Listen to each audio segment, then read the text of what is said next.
And the first verse. The Lord said to Moses, see how important I've made you. In speaking to Pharaoh, you will be like God, and your brother Aaron will be your prophet. You will tell Aaron everything that I command you. Then he will tell the king what I say. And Pharaoh will let the Israelites leave the country. But I will make Pharaoh stubborn so that he will not do what you tell him. Then I will do many miracles in Egypt to prove who I am. He'll still refuse to listen. So then I will punish Egypt very much, and I will lead my army, my people, out of that land. I will punish the people of Egypt, and they will learn that I am the Lord. Then I will lead my people out of their country. Moses and Aaron did what the Lord had told them. Moses was 80 years old at the time, and Aaron was 83. Moses' walking stick becomes a snake. The Lord said to Moses and Aaron, Pharaoh will ask you to prove your power. He will ask you to do a miracle. Tell Aaron to throw his walking stick on the ground while Pharaoh is watching. The stick will become a snake. So Moses and Aaron went to Pharaoh and obeyed the Lord. Aaron threw his walking stick down while Pharaoh and his officers watched. The stick became a snake. So Pharaoh called for his wise men rather. These men used their magic and they were able to do the same thing as Aaron. They threw their walking sticks on the ground and their sticks became snakes. But then Aaron's walking stick ate theirs. Pharaoh still refused to let the people go, just as the Lord had said. Pharaoh refused to listen to Moses and Aaron. The water becomes blood. Then the Lord said to Moses, Pharaoh is being stubborn. He refuses to let the people go. In the morning, Pharaoh will go out to the river. Go to him by the edge of the Nile River. Take the walking stick that became a snake. Tell him this. The Lord, the God of the Hebrews, sent me to you. He told me to tell you to let his people go worship him in the desert. Until now, you've not listened to the Lord. So the Lord says that he will do something to show you that he is the Lord. I will hit the water of the Nile River with this walking stick in my hand, and the river will turn into blood. The fish in the river will die, and the river will begin to stink. Then the Egyptians will not be able to drink the water from the river. The Lord said to Moses, tell Aaron to hold a walking stick in his hand and over the rivers, canals, lakes, and every place where they store water. When he does this, all the water will turn into blood. All the water, even the water stored in wood and stone jars, will turn into blood. So Moses and Aaron did what the Lord commanded. Why I keep calling him Arrow? Aaron raised the walking stick and hit the water in the Nile River. He did this in front of Pharaoh and his officials. So all the water in the river changed into blood. The fish in the river died, and the river began to stink. So the Egyptians could not drink from the water. The blood was everywhere in Egypt.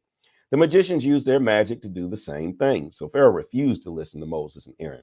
This happened just as the Lord said. Pharaoh ignored what Moses and Aaron had done. He turned and went into his house.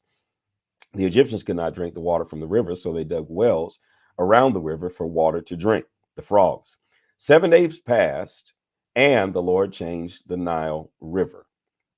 Exodus 8. Then the Lord told Moses, go to Pharaoh and tell him that the Lord says, let my people go to worship me. If you refuse to let my people go, then I will fill Egypt with frogs. The Nile River will be filled with frogs. They will come from the river and into your houses. They'll be in your bedrooms and in your beds. They will be in the houses of your officials and in your ovens and in your jars of water. The frogs will be all over you, your people and your officials. Then the Lord said to Moses, tell Aaron to hold a walking stick in his hand over the canals, rivers, and lakes. Then the frogs will come out into the land of Egypt. So Aaron raised his hand over the waters of Egypt, and the frogs began coming out of the water and covered the land of Egypt. The magicians used their magic to do the same thing. So even more frogs came out onto the land in Egypt.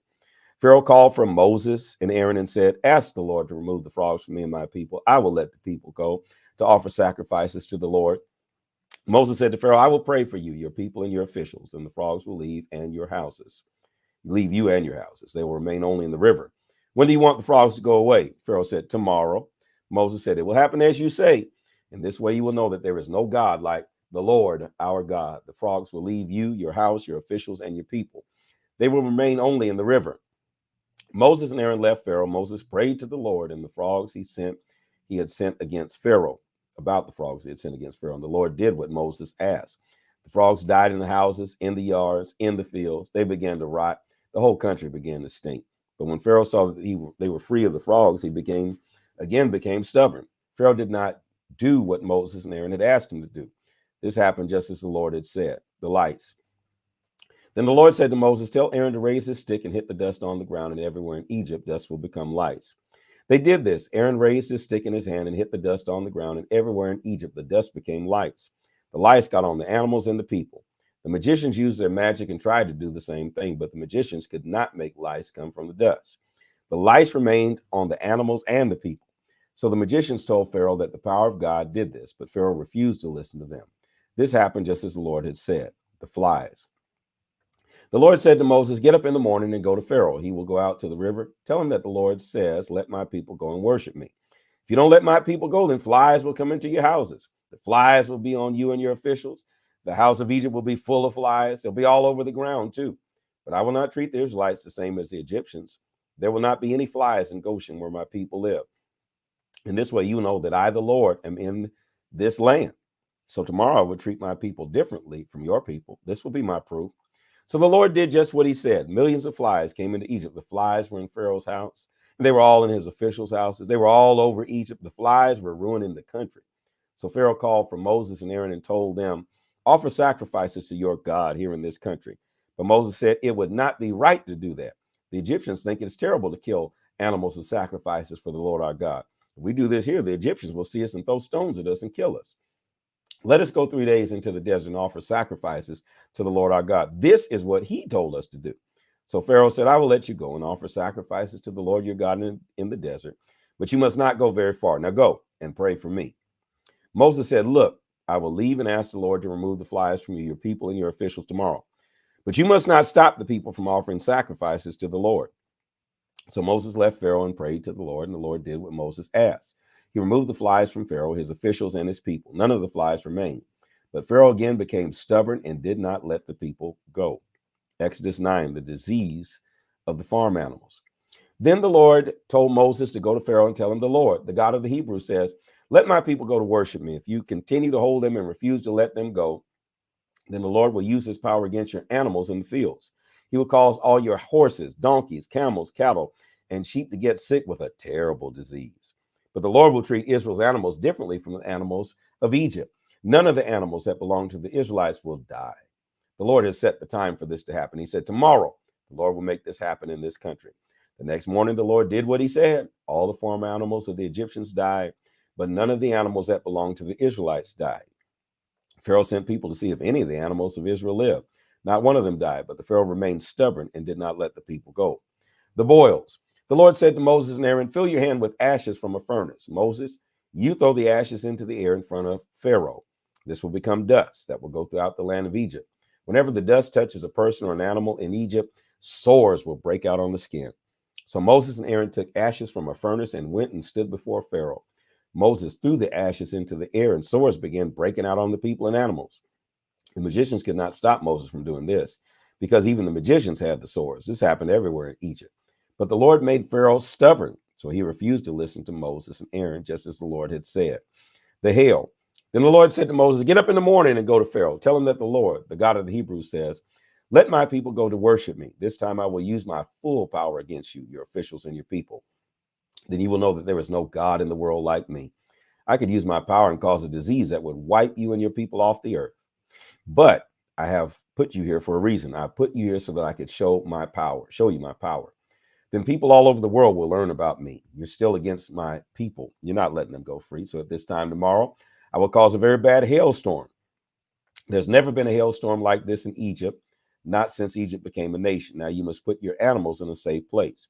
Everything you own that is now in the fields must be put in a safe place. Any person or animal that remains in the fields will be killed. The hail will fall on everything that is not gathered into your houses. Some of Pharaoh's officials paid attention to the Lord's message. They quickly put all their animals and slaves into houses, but the other people ignored the Lord's message and lost all their slaves and animals that were in the fields. The Lord told Moses, raise your hand into the air and the hail will start falling all over Egypt. The hail will fall on all the people, animals, and plants in the fields of Egypt. So Moses raised his walking stick into the air, and the Lord sent hail with thunder and lightning down on the earth. The Lord caused hail to fall all over Egypt. The hail was falling. The lightning was flashing all through it. It was the worst hailstorm that they had ever hit Egypt since it became a nation.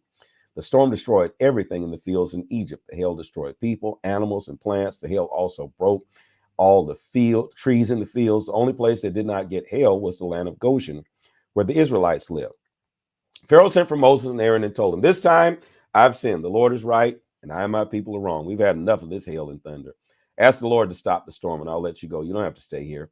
Moses told Pharaoh, when I leave the city, I'll lift my hands in prayer to the Lord, and the thunder and hail will stop. Then you will know that the Lord is in this land. But I know that you and your officials don't really fear and respect the Lord yet. The flax had already developed its seeds, and the barley was already blooming. So these plants were destroyed. But the wheat and spelt ripened later than the other grains, so these plants were not destroyed. Moses left Pharaoh and went outside the city. He lifted his hands in prayer to the Lord, and the thunder and the hail stopped, and then even the rain stopped. When Pharaoh saw that the rain, hail, and thunder had stopped, he again did wrong. He and his officials became stubborn again. Pharaoh refused to let the Israelites go free, just as the Lord had said through Moses. Please place it in the comment section. This is the word of the Lord. And be sure to follow, like, share, and subscribe.